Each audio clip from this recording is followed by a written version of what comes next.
Lecture 6. The Triumph of Modernity. So far, we've only discussed René Girard's understanding of history. But in this lecture, we're going to leap forward and examine the present. For me, this was the crescendo that we've been building towards for the past 5 lectures. And we're going to see how all of the Girardian concepts that we've come to understand together, such as mimesis, metaphysical desire, resentment, scapegoating, how all of those things manifest in our world as it is today. The same forces that drove conflict in old stories like Shakespeare's Romeo and Juliet, and historical events like the Trojan War, they still animate the world today. And Girard's theory puts words to what the biologist E.O. Wilson once said, and I quote, "The real problem of humanity is the following. We have Paleolithic emotions, medieval institutions, and God-like technology. And we've made great strides in our technological capacities, our institutional design, and even our rational understanding of the world. But still, the stubbornness of human nature refuses to budge.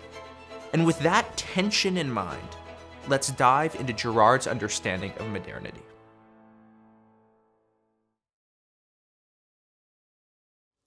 Two lectures ago, we began detailing our past, pagan religion and society.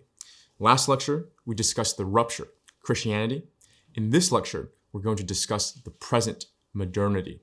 And in the next, we're going to discuss the near future, imminent apocalypse. It should be evident, hopefully, from our last lecture that the values of Christianity, love and truth, are not just different, but diametrically opposed to the foundations of pagan and indeed all of human society, which are violence and deceit. Rupture, then, is really not an exaggeration to describe Christianity. How will human society digest such an incompatible and threatening substance? What trajectory has history been set on with this foreign injection? These are the questions that I hope to answer in these last 2 lectures. Christianity unleashes 4 powerful forces within human history, 3 magnificent and 1 less so. In fact, 1 is apocalyptic: love, truth, innovation, and violence. In this lecture on modernity, then, we will be analyzing the cause and consequences of the 3 good forces. And in the final lecture on apocalypse, we will examine the 4th and final force of violence. Now, the split between these 2 lectures are temporal. One is about the present and the other is about the near future.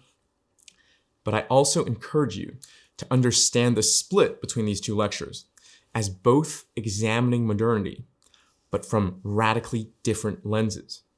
This lecture will examine current society as if it already were the kingdom of God.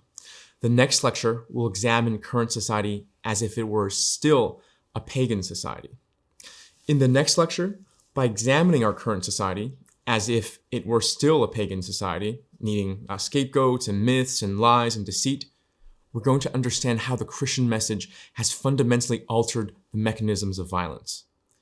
And in this lecture, by examining our current society as if it were already the kingdom of God, as actualizing love and truth, we can understand where we have made genuine progress and where our fallen human nature refuses to budge.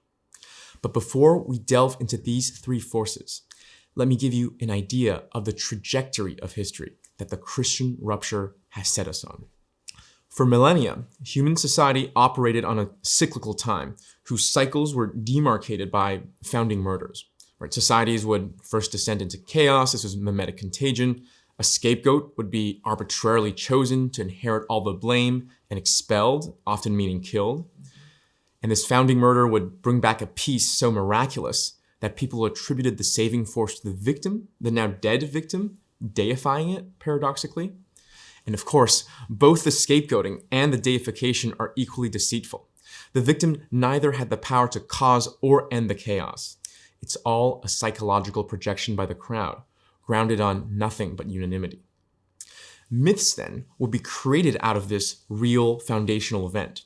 And out of these myths, spawned core institutions of pagan societies.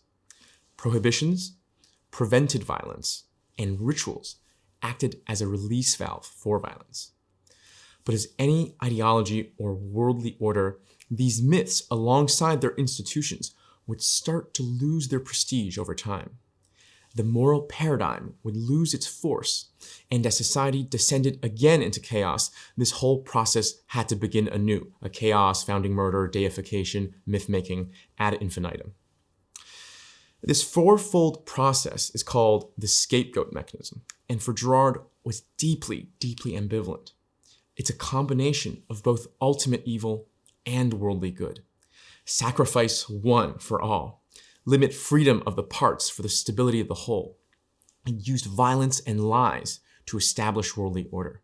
But the good thing about it is you only need to kill one innocent man to save the entire community. Now, what is required for the functioning of the scapegoat mechanism was that its mechanisms had to remain hidden. Because sacredity and pagan power, as we discussed, are predicated and based on a deceitful unanimity, the victim's innocence must remain hidden, lest the whole arbitrariness be exposed and the entire edifice come crumbling down. For pagan religions to work, the crowd must not know that the source of power of their god actually comes from the psychological projections of the crowd. This is where Christ comes in. Christ, through the crucifixion, showed precisely the innocence of the victim, the guilt and the projection of the crowd, and gave us a moral paradigm through which we can expose, decode, and free ourselves from religion altogether. The Christian revelation for Girard becomes the rupture point of human history. Slowly but surely, humanity loses its ability to create myth out of these deified scapegoats. And with it, the legitimacy of prohibitions, now considered oppressive, and the efficacy of sacrifice, now considered cruel, also began to deteriorate. But remember, this is not an unqualified good thing. If violence and lies, properly directed, are the foundations of worldly order, then love and truth can only bring about worldly chaos. And so we might say, in a very reductionist fashion, that the scapegoat mechanism is a worldly good, but an ultimate evil.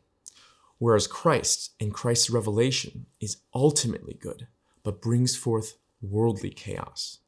Girard reminds us that Christ himself tells us as much. I quote to you Matthew 10:34. Christ has this to say, "Think not that I came to send peace on earth. I came not to send peace, but a sword." Christ pulls the cultural rug underneath our feet and takes humanity from cyclical time to a linear time. But history since Christ can not only be interpreted as a rupture, but also as a strong continuity with pagan society. It is a continuity in the first and weak sense, in that the Christian revelation takes time to work in the world. The demythologization takes time because mythology has been with us for so darn long. Even Christianity itself, according to Girard, became mythologized, succumbing to this inertia.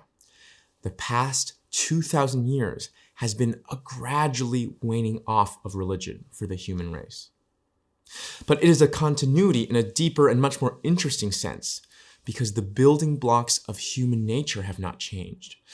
Everything that we've discussed on the lectures on psychology, mimesis, mimetic desire, metaphysical desire, mimetic rivalry, our need for catharsis, all of that remains constant.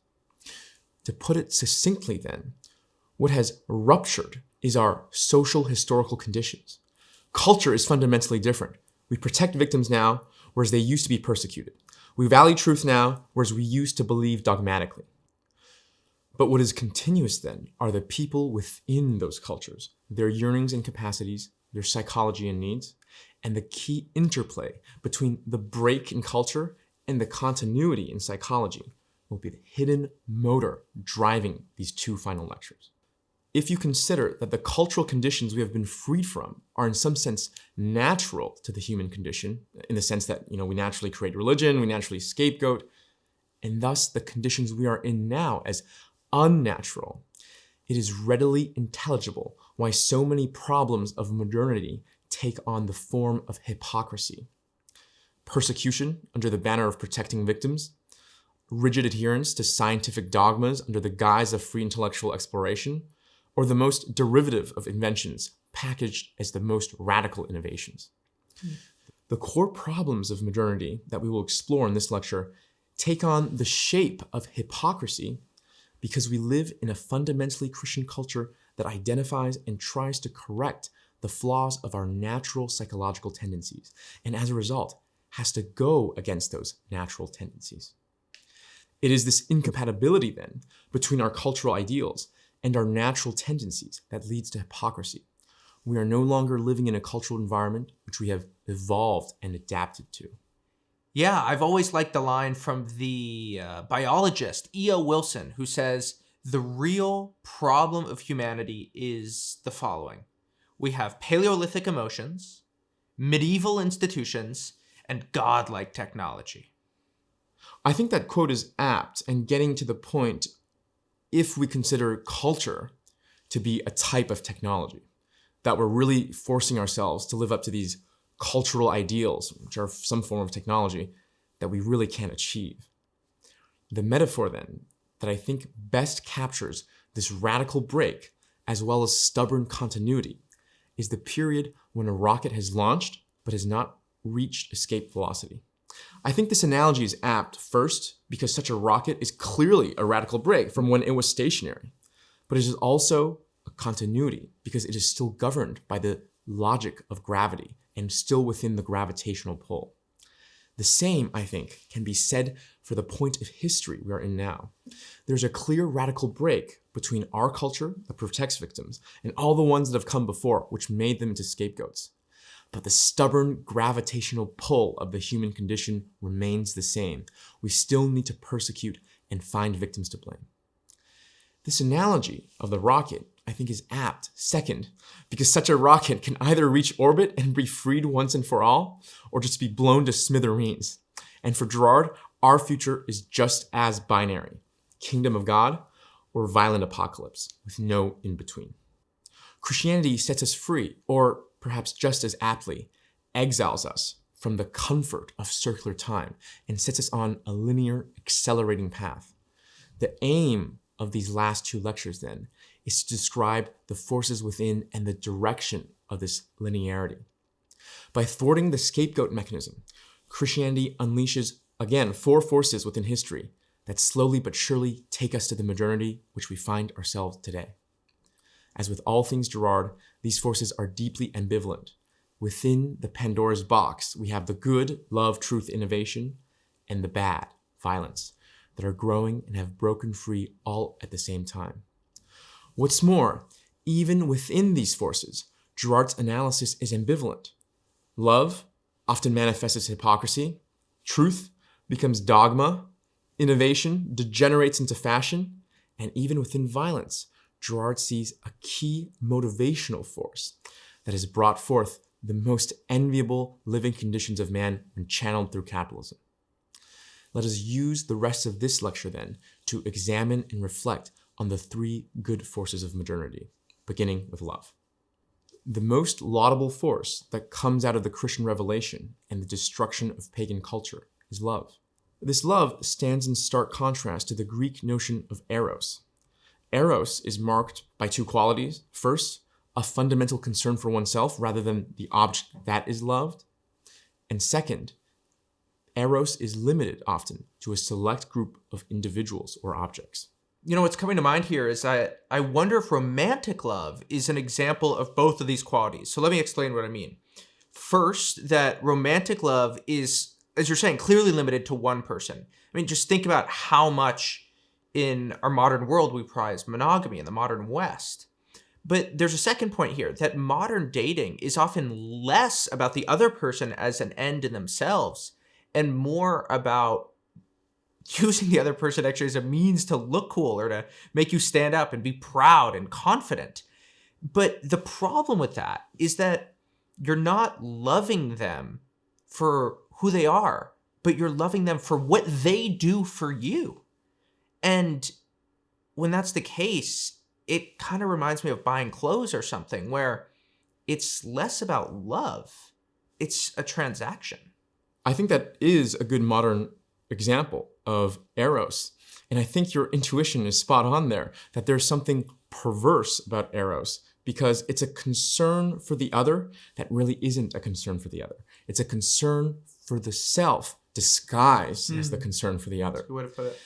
The love that the Christian revelation has unleashed on the world, Christian love, agape, is not like this at all. It's different on both points. It's fundamentally, one, a concern for the other for the sake of the other, and two, importantly, it's undiscriminating. It is a love that stems from identification with the other and expands to all humanity. Now, the reason that Girard thinks Christianity is responsible for this agape love are obvious. Christ's defining quality, the one he asks us to imitate, is his unconditional, unwavering love. Furthermore, the destruction of rituals, which legitimized catharsis and the violence and anger and hate that followed catharsis, also led to the growth of love. But most importantly, it was the collapse of prohibition, of social difference, the breaking down of arbitrary distinctions among men that led to this love taking root in the world.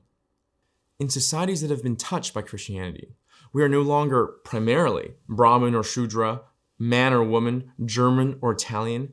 We are first and foremost human. We are equals, and Christianity is this equalizing force. Framed negatively, the love predicated upon difference, say the concern a lord has for his subjects and serfs, or the serf's loyalty to the lord, it is incomplete because first, the scale of it is rather limited. Our social roles only have us have responsibilities towards so many people. But second, the love that stems from one's own social roles stems from a fundamental concern for oneself and is in a deep way prideful. My concern for you, my serf, is rooted in me wanting to maintain my own self-conception as a good lord. The love predicated upon difference then is eros, whereas the love predicated upon Christian equality is agape.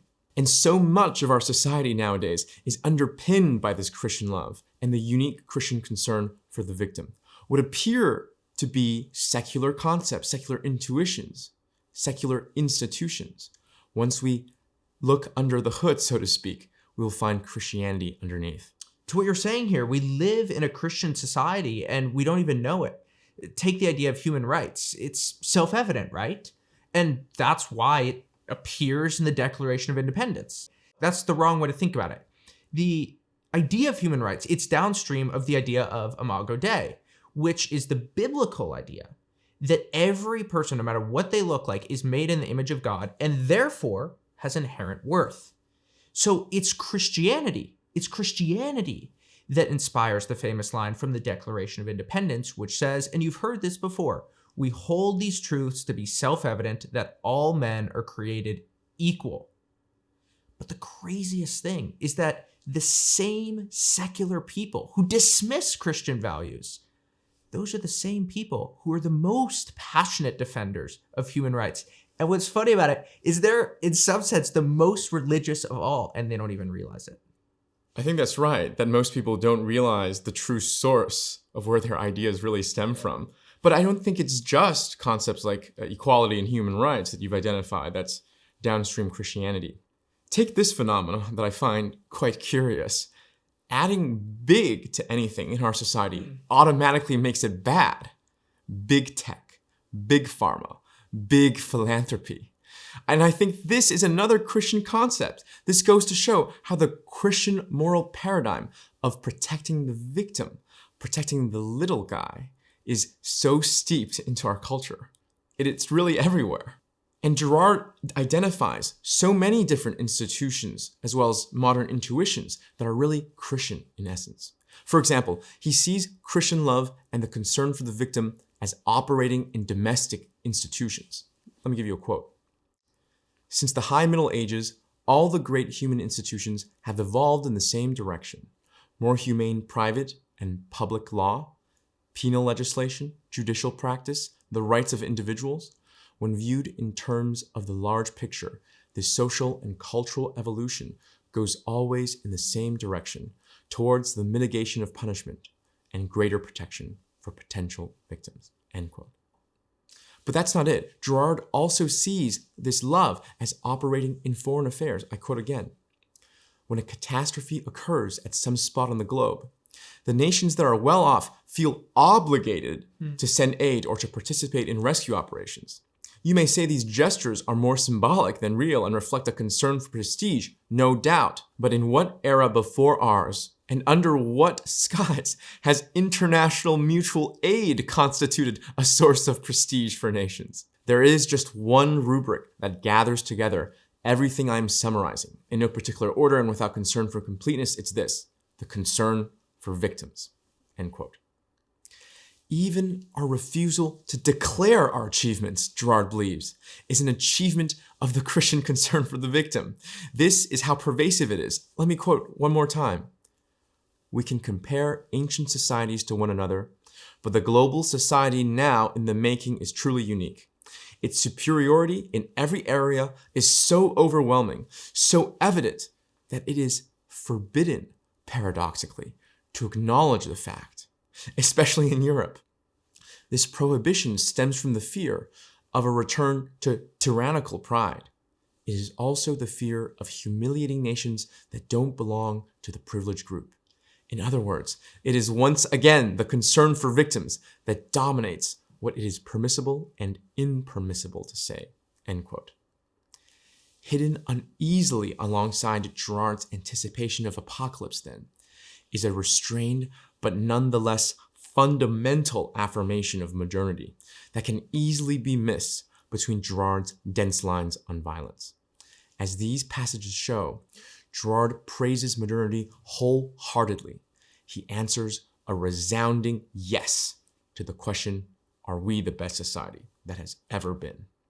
Now, Girard is not being naive here. As his sober analysis of international care suggests, he does not think that all that appears to be compassion and love actually takes on this noble Christian form of agape, this genuine, undiscriminating concern for the other. More often than not, it's more that our society has rendered compassion prestigious, and people are pursuing it out of vanity. We might call this theater, because it's putting on a display for others. And this is what Girard has to say, I quote again, even the renunciation of violent mimetic desire cannot spread without being transformed into a social mechanism, into blind imitation. Rather than an authentic exit from mimetic desire, then, there's mimetic submission to a culture that advocates the exit, end quote. Girard's point here is that just as we have conformed to stoning victims before, we are now conforming to helping victims. The action may be different in content, but the form of that action is still the same, conformity of mimesis. The acts of theatrical love that Girard has in mind are people who just play along with the cultural currents. Yeah, sure, I'll volunteer my time. Sure, I'll donate to this cause. Sure, I'll post a social media post to spread awareness. Not because they have a grounded belief, but simply because it's the fashion of the times and they want to be seen on the right side of history. What appears to be agape here, then, is really eros. They are doing it for their own vanity, and they only help the victims that are fashionable to help. There's a deep critique here of contemporary culture, that humans have not fundamentally changed. We haven't let go of our pride in favor of love as individual choices. Or, even more strongly, if you drop the same people who are sheepishly protecting victims in another cultural environment, they would readily join the stoners. But this is also a deep praise of our current society. After all, we shouldn't expect people to behave otherwise. That's what being mimetic creatures means. In any social community, the amount of authentic individuality is relatively small compared to mimesis and its forces. So we should be glad that people are conforming to as noble an ideal as love. Girard's comments here on this theatrical display would be his most urgent warning on the topic, if not for the fact that there's an even more pernicious mutation of love that threatens to delegitimize love altogether. That is hypocrisy. Hypocrisy goes a step beyond mere theater. Whereas theater sees you performing the actions of love without being motivated by love, Hypocrisy sees you acting against love in the name of love. Hypocrisy actively persecutes its own victims in the name of protecting victims. The idea is this: the Christian revelation has exposed our evil tendencies towards persecution. And as a result, our culture is one that sides with the victim and against persecution. But our stubborn human nature remains the same, and we still need to persecute. However, it's no longer fashionable, as was the case in, say, the day of Achilles, to openly share our desire for conquest, vengeance, and hatred. We can only pursue these desires discreetly, secretly, by disguising them in prosocial motives. In our culture, the only acceptable reason we can have for persecution is to stop persecution. The wolf must now don the sheepskin. Think back to the personal example I gave of my college acquaintance who was an economic progressive. The story went something like this. He was very passionate about distributive justice, and every time I would meet him, he would go on and on about how much more we could be doing for the least fortunate. And initially I thought, well, what a loving, compassionate, caring guy. However, as I got to know him better, I realized that he was a really resentful and spiteful person, and I had a hard time squaring his seemingly religious concern for the poor with his own lack of concern and care as a person. But it all made sense when he confessed to me that what was motivating his progressivism wasn't a universal benevolent concern for the poor, but a localized resentment of the rich. You see, my acquaintance came from a middle-class family, but grew up with upper middle-class peers and was always made to feel poor. His orientation of values against wealth was not for itself, but to get back at his peers. By painting money-making as immoral, he found himself on the moral high ground.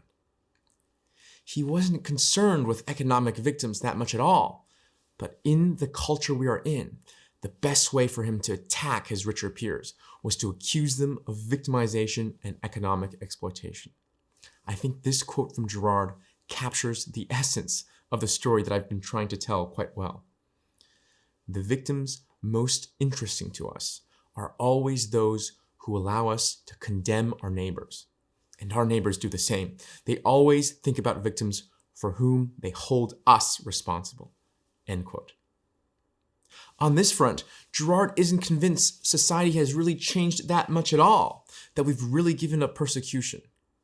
Rather, it's more a superficial switch of who we think it's acceptable to persecute. The canonical victims are completely off limits. The ethnic minorities, the lower classes, the disabled, and Girard thinks that's a great thing.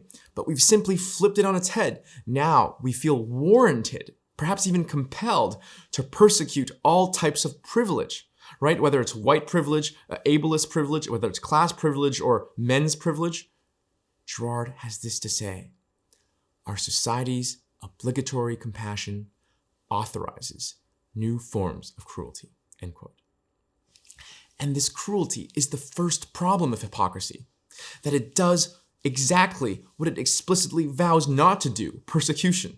Now, lest we trivialize the dangers here by just giving an example of a harmless economic progressive, Girard reminds us of the terrible atrocities committed in the name of protecting victims. I quote, "Hypocrisy is dangerous then because it leads to what it claims to prevent, the persecution of victims.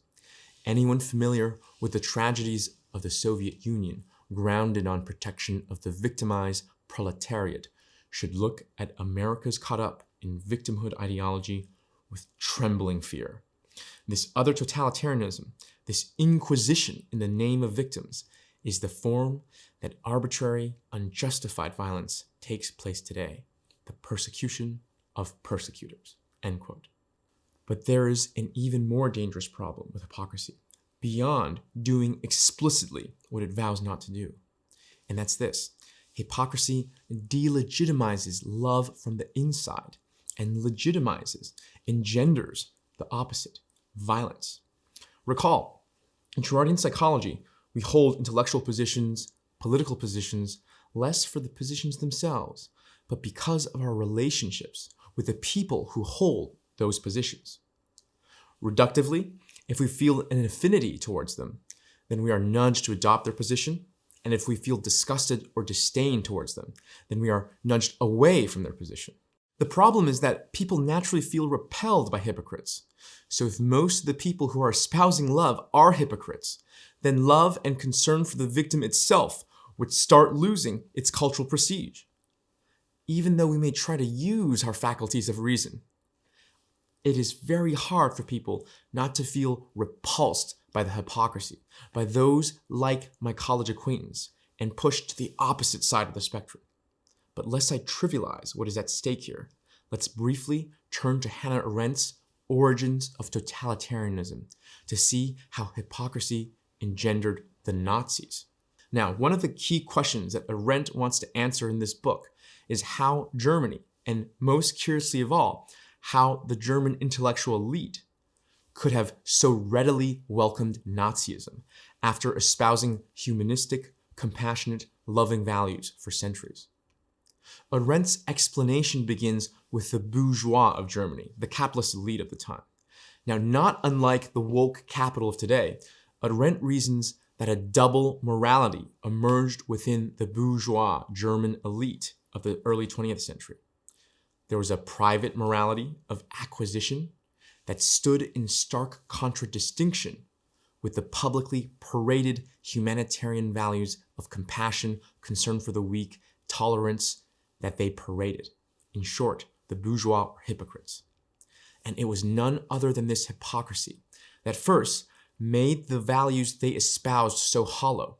It delegitimized love and compassion and pushed people towards the openly violent values of the Nazis. Second, it was the bourgeois lack of consistency that made the Nazis' consistency seem refreshing. If the bourgeois claimed they were saints and acted as gangsters, at least the Nazis acted like gangsters and claimed they were gangsters. That's why they were refreshing to the people of the Weimar Republic. In short, it is not a pull towards the value of the Nazis that made the intellectual elite give their support, but a push away from hypocrisy. The Nazis were simply the opposite of what the woke capital, the bourgeois, were, and that's why people rallied to them. I will share with you Arendt's own words here. I quote, "Since the bourgeois claimed to be the guardian of Western traditions and confounded all moral issues by parading publicly virtues which it not only did not possess in private and business life, but actually held in contempt, it seemed revolutionary to admit cruelty, disregard of human values. Those who traditionally hated the bourgeois and had voluntarily left respectable society saw in the Nazis only the lack of hypocrisy and respectability, not the content of Nazism itself." That's a terrifying thought. It is a terrifying thought, and I think it has very practical, contemporary relevance to the disastrous consequences of the woke capital and progressive hypocrisy today. To summarize, even within this one force of love that Christianity has let loose in modernity, we see three different strands that range from the divine to the worldly to the apocalyptic. Genuine Christian love helps others indiscriminately for the sake of others. It is a force as strong as ever that we can genuinely be proud of. Theatrical love performs the actions of love for the sake of one's vanity. Although conformist, it is still somewhat laudable.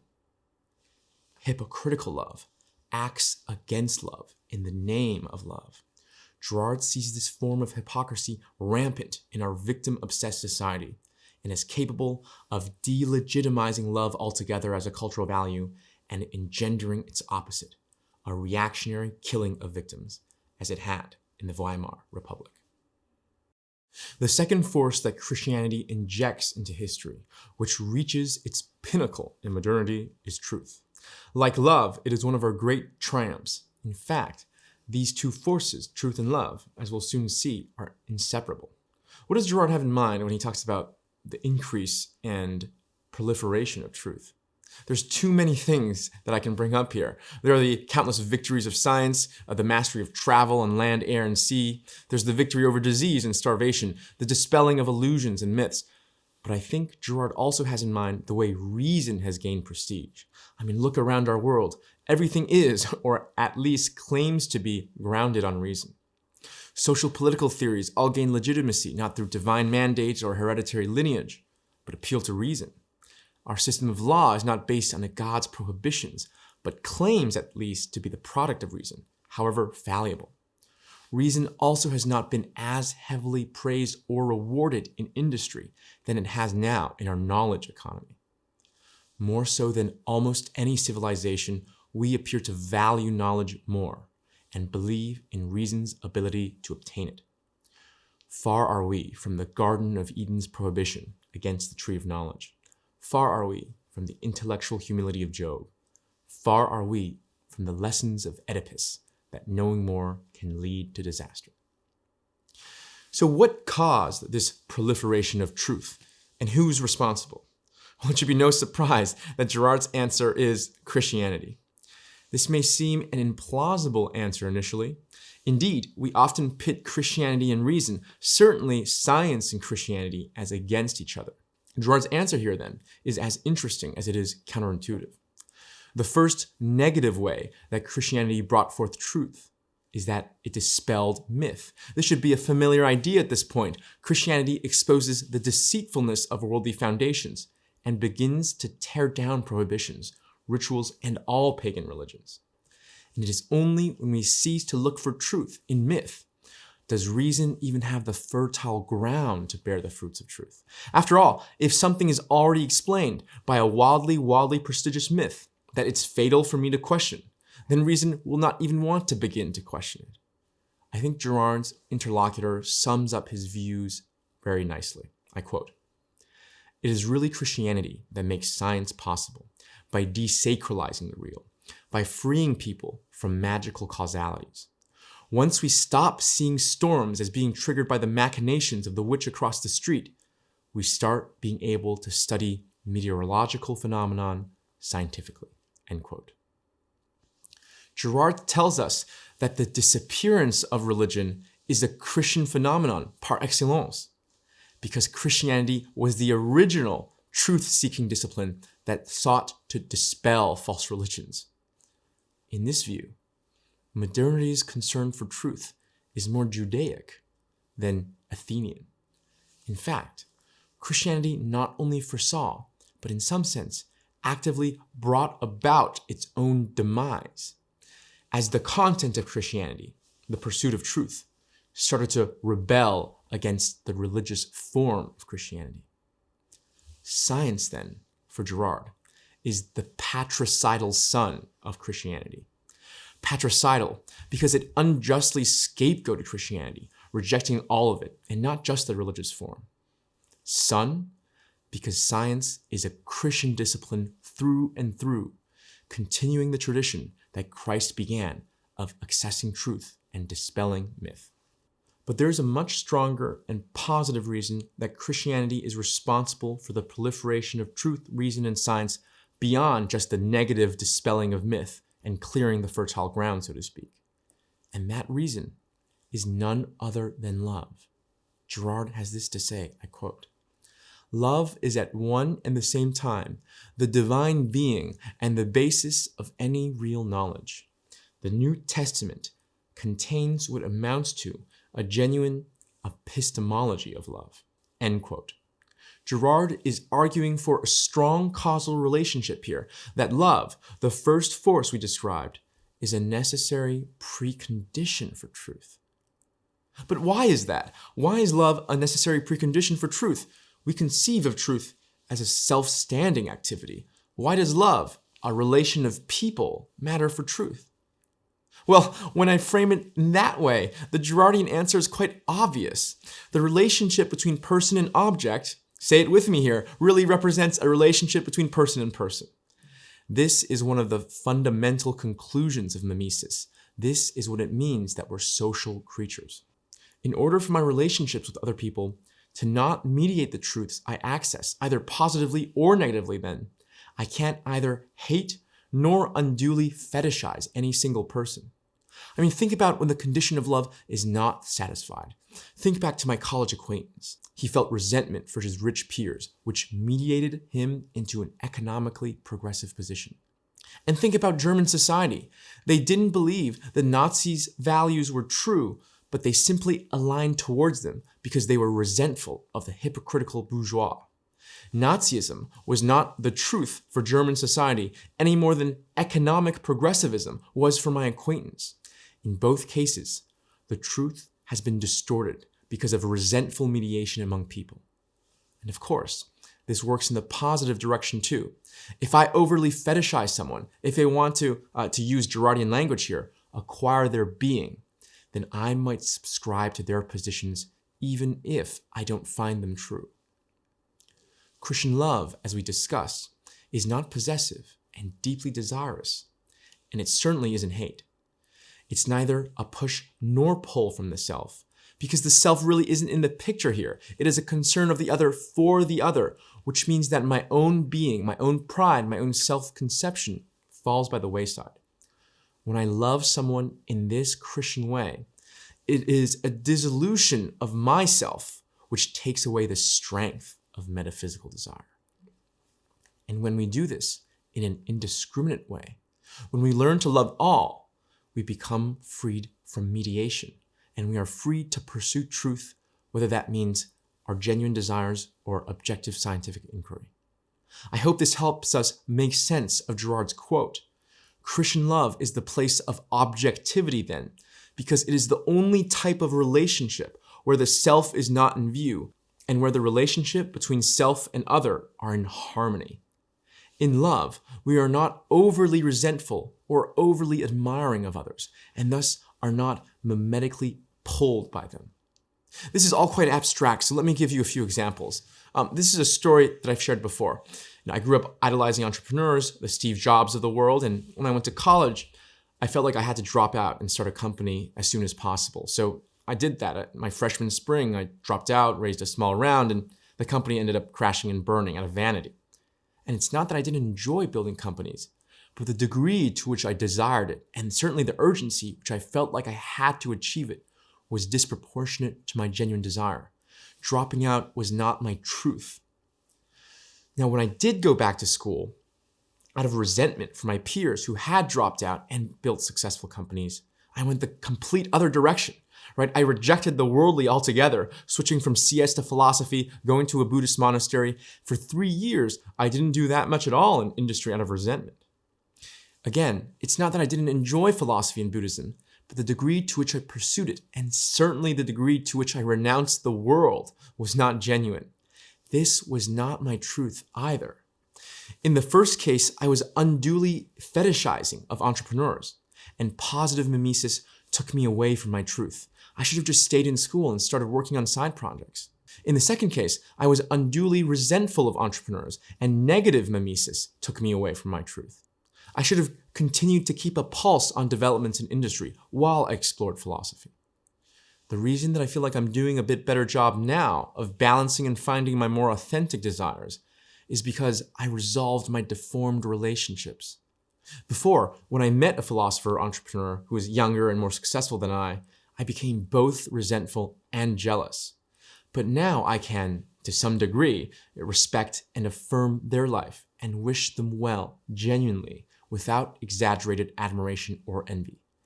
And it was only when I first made peace with myself and made peace with the relations around me that I was no longer so strongly mediated by other people's life decisions. It was in the place of love alone could I access truth and genuine desires. Here's another example. Whenever I get into a heated argument with a colleague, a friend, or a family member, no matter what they say, no matter what facts they present to me with, I always see my own side. Reason becomes my spokesperson and lawyer, and reason can't bring about a resolution by itself. I found that in these scenarios, when I'm arguing with people, when there's a feud, when I'm angry at them, the best way to resolve the conflict is to wait it out and just let the anger pass. Or perhaps even to think about the good times I've shared together and develop a degree of affection towards them. The removal of that hate is primary. Only then are you at a headspace to access truth and begin reconciliation. Spirit precedes reason. We are primarily social and not rational creatures, helplessly mediated by others. So what's most important is getting our relationships right. Truth does not have the power to engender love, but love has the power to engender truth. Now, let me not trivialize this with just individual examples from my own life. The same goes for society-wide issues as well. I mean, take a closer look at what polarization is doing to our society. I would wager that polarization, which effectively is an absence of love, right? It's seeing enemies in the other, is not just silencing the exchange of ideas, but it's limiting the very formation of ideas. For different groups of people, certain ideas are completely off limits, not just to share, but even to entertain, because they are associated with the other side whom they so loathe. Many people on the left can't even entertain that capital is genuinely bringing forth important technological innovations because these ideas are associated with the enemy. Similarly, many people on the right can't entertain the idea that there are legitimate claims within social justice movements because those are the talking points of those whom they hate. It's not just normative political positions that are susceptible to mediation. Intellectual positions can be off limits as well if we fail to practice love and respect. In Nazi Germany, for example, theoretical physics was devalued because it was considered a Jewish science. The point here is that even for the most objective and theoretical of disciplines, we can still form subjective biases based on what we think about those associated with those disciplines. What we find in Girard's Epistemology of Love, then, is a solution to our perennial problem of mediation. How do we as individuals access our authentic desires, and how do we as a society engage in meaningful dialogue? The answer is that we must have the right social relations in place before reason can even begin to access truth. We need to love. Girard has a very famous but hard to decipher phrase. He says, "The invention of science is not the reason that there are no longer witch hunts. The ceasing of witch hunts is the reason science was invented," end quote. This must be interpreted under the light of Girard's Epistemology of Love. In a violent world, truth and science do not have the power to bring about love, here represented by the ceasing of witch hunts. No matter what facts you present to people, if they are angry and violent, they're going to keep on killing. Only in a loving world, where we have stopped killing witches, can science and reason flourish. I encourage you to relate all of this back to my example of personal conflicts. Truth does not have the power to engender love, but love has the power to engender truth. But just like love, Girard thinks that modernity is often hypocritical when it comes to truth. Just as persecutions now proceed under the banner of the concern for victims, dogmas are now disguised as free inquiry. Specifically, Girard thinks that we are idolizing and making a religion out of reason and science. I quote, "It is because we have wanted to distance ourselves from religion that it is now returning with such force in a retrograde, violent form." He's talking about how fervently people believe in atheism these days. In this, it will perhaps have been our last mythology. We believed in reason as people used to believe in the gods, end quote. Girard's claim here is that there's been an intellectual founding murder since the Enlightenment. What we have expelled is religion, and what we have divinized is reason and science. The best example I can think of us deifying science is this.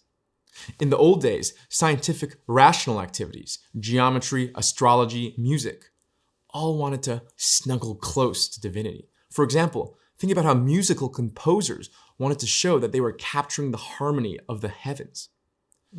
But today, the divinities of yesteryear are trying to snuggle close to science. I took a course in college on Buddhist meditation, and it was named Contemplative Science. My professor tried really, really hard to argue that the Buddhists were doing science. I was also walking down New York, I think on 5th Avenue, and I saw a banner that said, fifth church of Christ, scientist. The fact that the literal deities of yore are trying to cozy up to science is perhaps part of this divinization of science that Girard is talking about.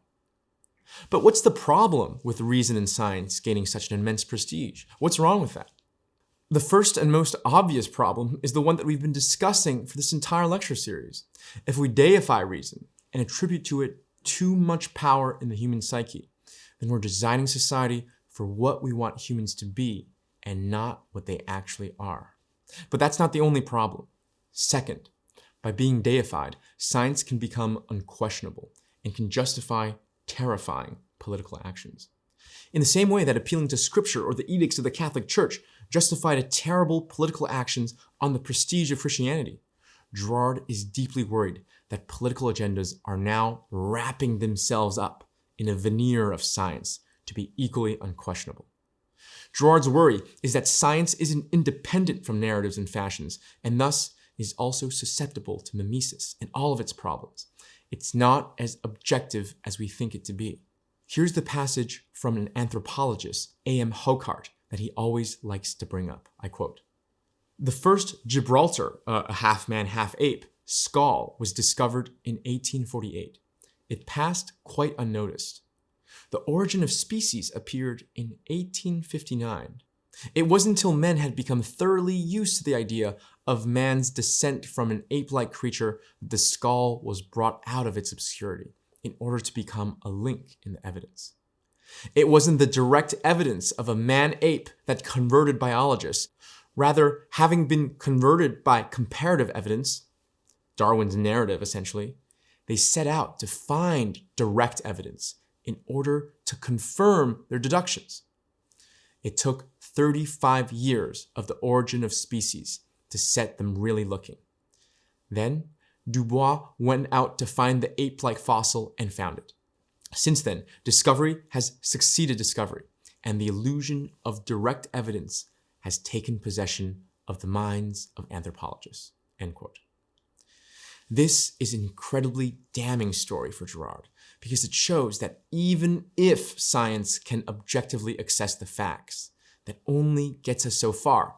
The fact of finding a half-man, half-ape skull did nothing and didn't change our understanding of the world at all. And it wasn't direct facts that convinced biologists of man's descent from apes. It was the power of Darwin's narrative.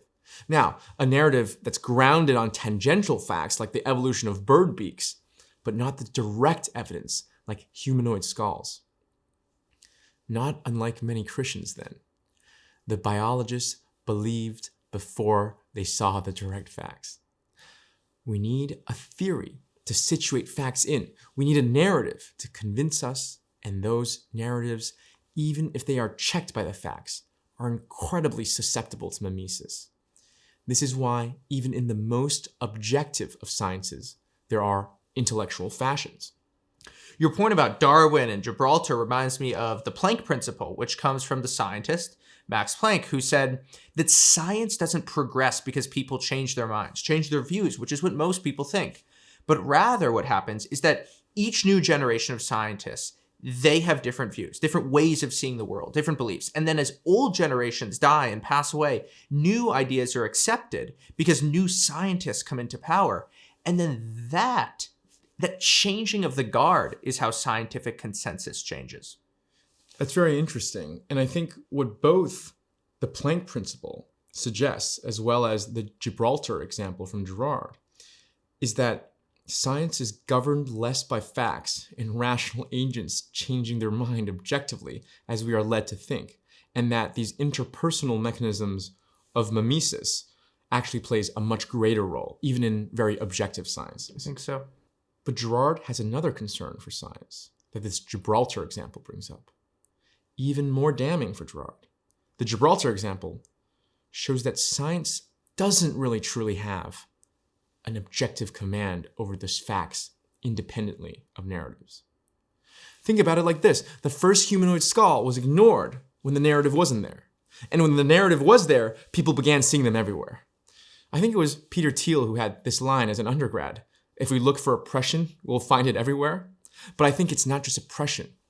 Even objective facts become distorted by the narratives we hold. We are not truth-seeking creatures, but creatures who are able to believe in myths, lies, and narratives if others around us believe them as well.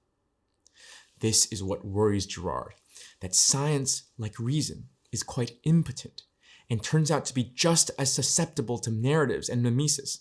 By deifying it, we turn something we should all be very, very suspicious of into something unquestionable that can justify atrocities.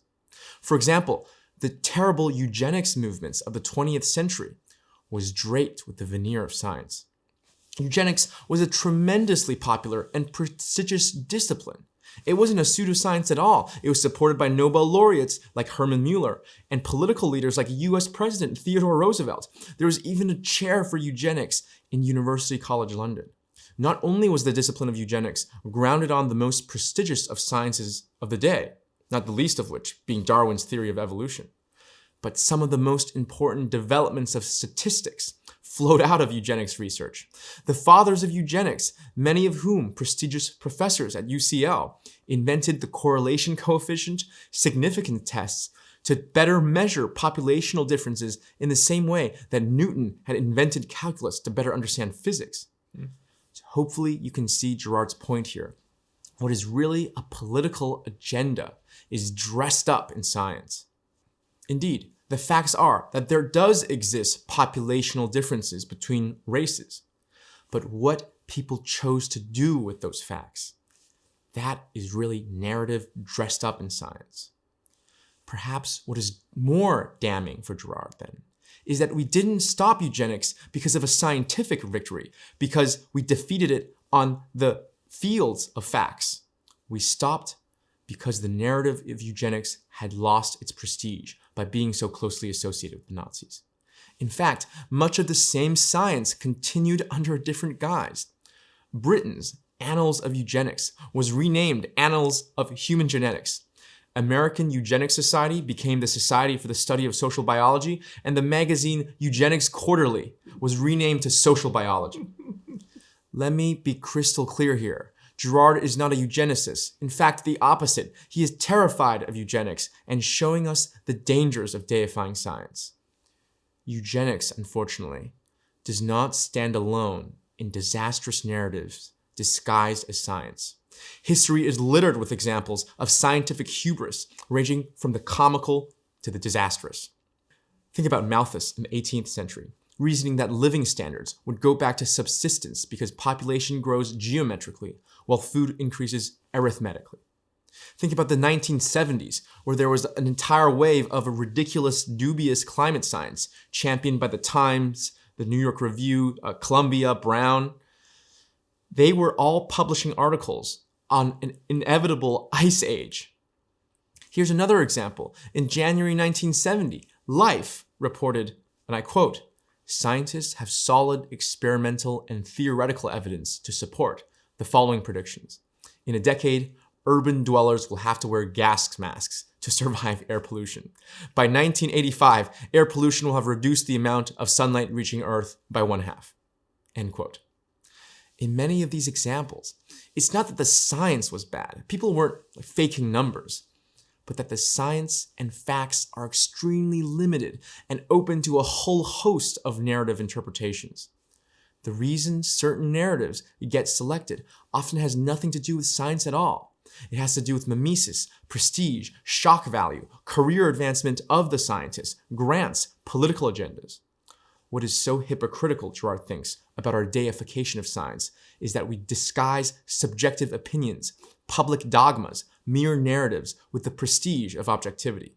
The reason that it is dangerous to deify science is the same reason it was dangerous to deify the Catholic Church. Just as the European conquest of the Americas was, at least partially, legitimized through the appeal to Catholicism, spreading the gospel, today we too need to legitimize our political pursuits with a sprinkle of reason and a dab of science. And just as whomever used to disagree with the Catholic Church we called heretics, we call those who disagree with politically charged, questionable science as anti-science, someone whose positions we don't even have to contend with. When deified, science becomes a blocker to truth and genuine inquiry, because it is a conversation stopper. And therein lies the hypocrisy. Last but certainly not least, Girard believes that the deification of science leads to a systematic rejection of certain types of truth. Perhaps I can summarize Girard's position here like this. Science confuses its epistemic limitations for an ontological theory. What I mean to say here is that the defining methods of science, verification, limits science to the study of objective external material phenomena. In the early days of science, that was fine, because science confined itself to the study of external phenomena, astronomy, physics, etc. Yet as science became more successful and prestigious, it aimed to apply this criteria of verification on other domains such as psychology, social theory, but still only permitted external material phenomena to be used as evidence, thereby categorically rejecting whole domains of truth. Now, the best example of this is perhaps the behavioralists, John Watson, B.F. Skinner, those guys, who even in the most charitable reading believe in the thesis that human behavior can be fully explained by appealing to externally observable phenomena, past behavior, and interactions with the environment. Tools like introspection and the objects of introspection, mental states, emotions, concepts, representations, were thought of as causally irrelevant on the most charitable reading, and perhaps non-existent on the least charitable reading. And I don't think it's a stretch to see the development of behavioralism as the dogmas of science and the scientific method as going too far where they don't belong.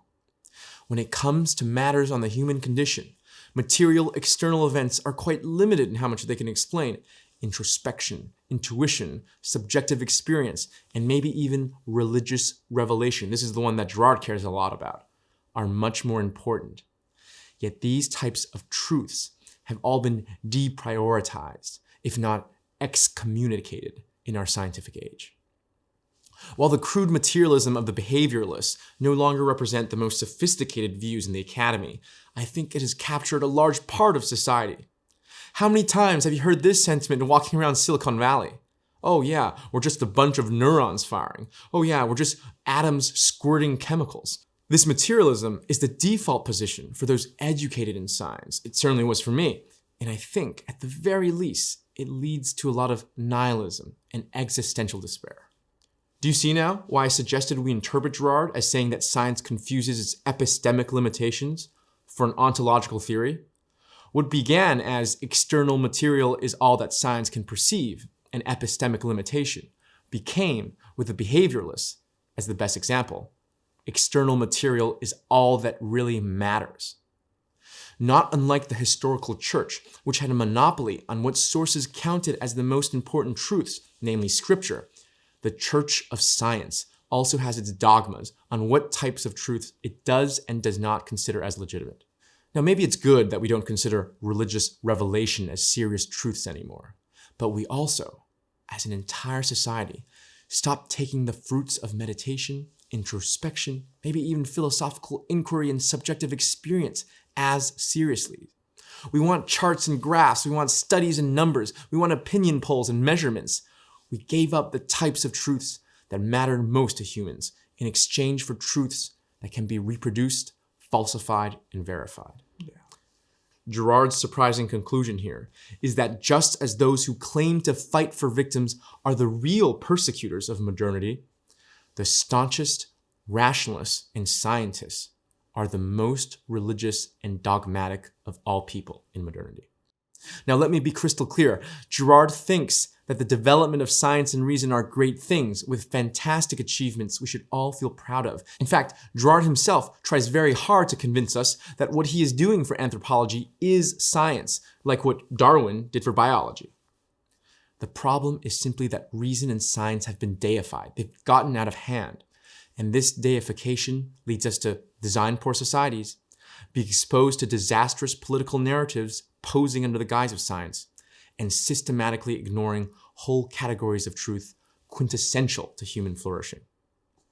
But given Girard's love for truth, perhaps what he fears the most from the hypocritical deification of science and reason is the problem with hypocrisy we just discussed, that it corrupts the original position and pushes people to the opposite. Girard is worried that politicizing and deifying science will delegitimize science altogether.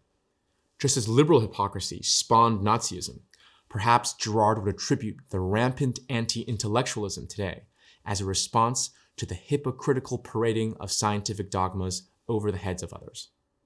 In the final analysis, then, what is most worrisome about this church of science and reason is that it threatens to push people away from science and reason altogether and towards a new dark age.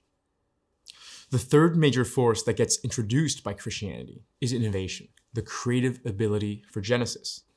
The fact that we are the most innovative culture is so obvious that I won't even bother giving too many examples here. Spaceflight, modern medicine, nuclear weaponry, political systems, gender norms, money, Western civilization, at least in the past 300 years, is defined by and prides itself with change. With probably little surprise at this point, Girard thinks that Christianity is responsible for our innovative capacities because it provides the cultural firmware, if you will, for innovation. That firmware is summarized in one utterance by Girard. I quote, "The main prerequisite for real innovation is a minimal respect for the past and the mastery of its achievements, i.e. mimesis," end quote.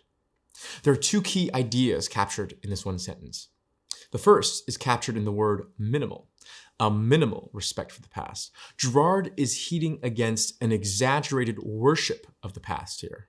What is not conducive to innovation is the reactionary idea, not uncommon throughout most history, perhaps most famously amongst Confucians and Christians, that our best days are behind us. And the best we can do is to blindly imitate the past and press the brakes on the downward trajectory of history. Under such a worldview, the very word innovation had very negative connotations in the West up until about the 18th century. Its connotations were so negative because innovation implied a deviation from a sacred, albeit static and rigid, ideal provided by myths of yore. Innovation was practically synonymous with heresy before the 18th century. Now, such an exaggerated respect of the past is often grounded on a religious belief in a mythologized past. Christianity frees us from this blind worship because it is a force, according to Girard, that tears down myths. It reveals to us what we once thought of as immutable, as arbitrary. In terms of what you're saying, I see this in the ahistoricism of Silicon Valley. And people there are so oriented towards the future that they have this hubris sometimes that the past doesn't matter. And I think it's really interesting how the most innovative place in the world has the least respect for its own industry. And I'll explain what I mean. If you talk to people there, they're freakishly intelligent. They pride themselves on the expansiveness of their knowledge. They just know so much about the world. But then they know surprisingly little about the roots, the origins of their own industry. But I'll compare that to something like, I don't know, the oil industry or something. And the oil industry is more slow changing, and people there, they have this reverence for what came before. They understand their history deeply. You know, I think that's a quite interesting and relevant correlation that you drew out between Silicon Valley and the oil industry, that the more innovative an industry is, the less historically aware and respectful it seems to be. And I think that's precisely the correlation that Girard is trying to draw out with the first half of that sentence, that a minimal respect for history is required. Because we all need to have this, as you coined it, Silicon Valley hubris, to not believe that our best achievements are already behind us in order for us to all have a future orientation. But there's a second idea here, and that's captured in the word respect. Importantly, Girard does not say disrespect, but a minimal respect. We must have enough reverence, or at least curiosity, to see history as worthy of engagement. What Girard is heating against here is the exaggerated progressive idea that the past has nothing to teach us, that we are so much better that we ought to bring down anything tainted with the stench of the old. What does this respect allow us to do? Mimesis. It allows us to imitate the past and master its achievements. And herein lies Girard's most interesting views on innovation. I quote, "In a truly innovative process, it is often so continuous with imitation that its presence can be discovered only after the fact through a process of abstraction." End quote. How can this be? After all, Girard is seemingly drawing out a connection between imitation and innovation. Yet we all conceive of imitation and innovation to be polar opposites. How can this be? What underlies this claim is Girard's understanding of innovation as always proceeding internally within a system. We as humans never create anything meaningful ex nihilo. Let me read you the passage that surrounds the original quote. "Real change can only take root when it springs from the type of coherence that tradition alone provides. Tradition can only be successfully challenged from the inside." Here's the line. "The main prerequisite for real innovation is a minimal respect for the past and a mastery of its achievements, i.e. mimesis. To expect novelty to cleanse itself of imitation is to expect a plant to grow with its roots up in the air. In the long run, the obligation always to rebel may be more destructive of novelty than the obligation never to rebel." End quote. Girard is making a Burkean conservative point here, that tradition, despite its many flaws, has a degree of wisdom and coherence that we must rely on to build meaningful things. As individuals, we need to stand on the shoulders of giants, and we can't simply create ex nihilo any more than a plant can grow with its roots in the air. And so with this idea of innovation, at least meaningful innovation, as internal to a system, it's clear why innovation is synonymous with imitation. After all, how else do you understand all the intricacies of a system without learning and imitating? History is littered with examples where repetition, replication, imitation is a necessary precondition for innovation. Think about Goethe, who was a master of reproduction, reproducing the great poetic forms before he began to pioneer his own. But not just artistic innovation. Girard reminds us that industrial innovation follows a similar pattern. I quote again. "It began with Germany, which in the 19th century was thought to be at most capable of imitating the English. And this at the precise moment it surpassed them. It continued with the Americans, in whom, for a long time, the Europeans saw mediocre gadget makers who weren't theoretical or cerebral enough to take on a world leadership role. And it happened once more with the Japanese, who after World War II were still seen as pathetic imitators of Western superiority. It's starting up again, it seems, with Korea, and soon perhaps it'll be the Chinese. All of these consecutive mistakes about the creative potential of imitation cannot be due to chance." End quote. This surprise of innovators, when they're imitators, when they're copycats, suddenly innovate in their own right, is perhaps a modern phenomenon. It is because we draw a false dichotomy between innovation and imitation. Let's take a look at two historical examples that we take to be polar opposites, but I think will reveal the same form. Jack Ma with Alibaba and Einstein with general relativity. In the 2000s, many thought of Alibaba as but a copycat of eBay or Amazon. But transplanting an entire business model to a different country is not just about mere regurgitation. There are different customs, there are different needs, there's a different regulatory environment, such that they had to adapt the business model considerably, which necessitated innovation. It's little surprise then that in the 2010s, Alibaba genuinely started building completely new business models that did not exist in the Western tech ecosystem. And today, there are entire careers in Silicon Valley made by observing leading trends in the Chinese technology ecosystem, most of which in consumer, and applying that or seeding similar companies in the US. On the inverse, we think Einstein's theory of general relativity is truly original, but he did not create it ex nihilo. Such a naive view occludes the years upon years of study, of training, of understanding, of imitating classical physics, which Einstein improved upon. These two activities, which in our modern mind could not be further apart, reveal the same form: study and imitation, which leads to mastery, which leads to genuine and meaningful innovation. This project, interpreting Girard itself, is an example of imitation being identical with innovation. I was trained in a historical philosophical approach where the philosopher in training learns by reconstructing the arguments within the canon and not just philosophizing ex nihilo in an armchair. But reconstruction is not just regurgitation because you are burdened with interpretive freedom. Go read Girard and then come back to these lectures. Go read Hegel and then go to Koyev. You'd be surprised at how much innovation has to come from the interpreter. There's restructuring, excluding, highlighting, adding, giving examples. To summarize then, the necessary perspective for real innovation is a delicate tightrope between a reactionary idolization of the past and a progressive rejection of the past.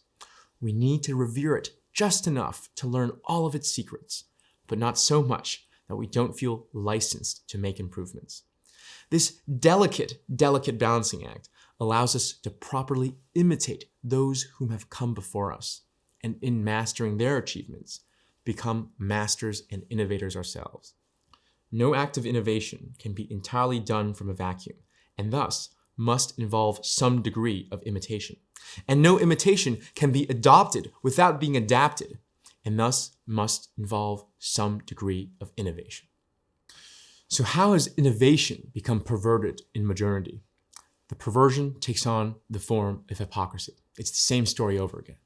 It's the fetishization of innovation, of the new, of change, of originality that proves itself to be the most derivative conformity, disguised as rupture. And Girard encapsulates all of that under the word fashion. While Girard means for fashion to encompass a much broader set of phenomena, we can tease out the form of this perversion by looking at fashion in the colloquial sense, our clothing. Fashion, at least to my understanding, a great deal of popular fashion observes this logic. It derives its value from being original, from not being owned by others. It's a form of distancing. That distancing is conformist because it is determined by the other. This is the lesson we had learned in negative mimesis. Let me give you a funny example. I actually had a very good friend who wore 2 shoes, each with completely different colors, for the sake that no one else wore shoes this way.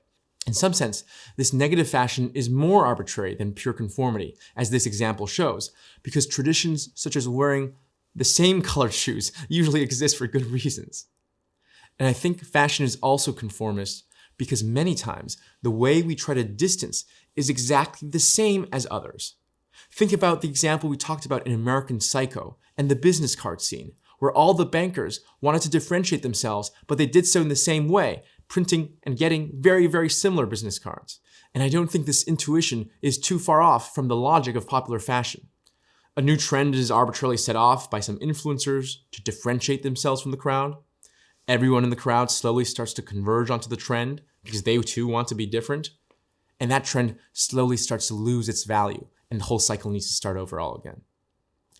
Fashion, then, is a desire for innovation for its own sake, and a strong distaste for imitation, and it has permeated society. More than ever, we want to be individuals, we want to be original, but Girard warns us this way. I quote, "You can't subvert tradition except from within. Once you are exterior to everything, you're in the void, and you're there to stay." That's where I think we are today. The more we condemn imitation, the more we surrender to it under various guises. Fashion has never been more powerful than it is today. End quote. We don't want to spend years anymore studying classical physics. We don't want to spend our youth imitating the traditional poetic forms. We no longer want to be mere interpreters of other philosophers, and we feel ashamed when we imitate other people's business models. The problem is that meaningful innovation is dependent on imitation, and as a result, what we get are grotesque displays of originality that are arbitrary and in fact very derivative. Girard has this to say again. The modern world rejects imitation in favor of originality at all costs. You should never say what others are saying, never paint what others are painting, never think what others are thinking, and so on. Since this is absolutely impossible, there soon emerges a negative imitation that sterilizes everything. More and more often, they're obliged to turn their coats inside out, perhaps not unlike my friend wearing 2 colored shoes, and with great fanfare, announce some new epistemological rupture that is supposed to revolutionize the field from top to bottom. This rage for originality has produced a few rare masterpieces and quite a few rather bizarre things. Just a few years ago, the mimetic escalation had become so insane that it drove everyone to make himself more incomprehensible than his peers. The principle of originality at all costs leads to paralysis. The more we celebrate creative and enriching innovations, the fewer of them there are. For 2,000 years, the arts have been imitative, and it's only in the 19th and 20th century that people started refusing to be mimetic. Why? Because we're more mimetic than ever. Rivalry plays a role such that we strive vainly to exercise imitation." End quote. The thing that resonates with me about this quote is the section about the arts. I find that modern art is aimless and nihilistic. And this quote gives me a window into why I feel that way. Modern art just tries too hard to be original. And I compare that to the pre-modern era, at a time when artists were pursuing beauty and trying to capture the world, to try to be accurate instead of trying to be original. And now, I think modern art has devolved because it tries so hard to be original, and quality is no longer the primary pursuit. I think that's right, but the problem with fashion isn't just that no meaningful innovations can ever be produced. In the case of art, that there's no more quality and it's been traded for originality anymore, in your words. But that fashion can even turn us off from innovation itself. For example, I think the public is growing sour on the technology sector, partly because of how much it exaggerates its own originality. The most trivial and derivative of companies are painted in the light of radical innovations and ruptures. I mean, look, go build Uber for dogs and go build Facebook for nannies. They might be great and meaningful businesses, but don't disguise them as radical innovations. I find that it is this type of hypocrisy that makes innovation somewhat of a laughingstock and delegitimizes it as a cultural value altogether. What hypocrisy is to love, what dogma is to truth, fashion is to innovation.